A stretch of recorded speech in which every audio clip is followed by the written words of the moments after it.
அது திமுகவுடைய வாதம். திமுக இன்னொரு வாதமும் சொன்னாங்க. இன்னைக்கு இடி நடவடிக்கை எடுத்திருப்பதெல்லாம் பாத்தீங்கன்னா எங்களுடைய காலத்துல போட்ட எந்த எஃப்ஐஆர் இல்ல. 2021 மே மாசத்துல நாங்க ஆட்சிக்கு வந்துட்டோம், எங்க ஆட்சியில போட்டது இடியினுடைய அபிடவிட் கோர்ட்ல பாத்துட்டீங்கன்னா 2021 திராவிட முன்னேற்ற கழகம் ஆட்சிக்கு வந்த பிறகு போட்ட பல எஃப்ஐஆர் அதுல கோட் பண்ணிருக்காங்க. பல எஃப்ஐஆர் கோட் பண்ணிருக்காங்க 2021 ஆட்சிக்கு வந்த பிறகு. அதையே திமுக மறைத்து எங்களுக்கும் அதற்கும் தொடர்பு இல்லைங்கிறாங்க. செகண்ட், இன்னைக்கு தமிழகத்துல எல்லாரும் பேசக்கூடிய ஒரு விஷயம், 10 ரூபா 20 ரூபா ஒரு குவார்டர் பாண்டுக்கு எக்ஸ்ட்ரா வாங்குறாங்க.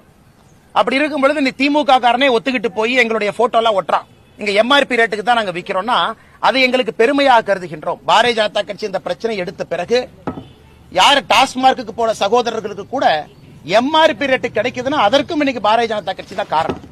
அது மட்டும் இல்ல, தொடர்ந்து பேசக்கூடிய எல்லா விஷயங்களுமே ஜெகத் ரட்சகன் அவங்க 2019 அக்காட் அவங்க வீட்டுல நடந்த ரைடு.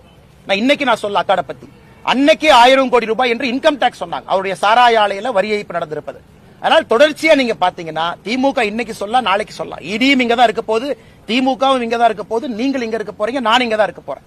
அதனால நிச்சயமாக வருகின்ற காலத்துல இந்த ஊழலினுடைய பரிணாமத்தை நீங்களும் பார்க்கத்தான் போறீங்க, நானும் பார்க்கத்தான் போறேங்க.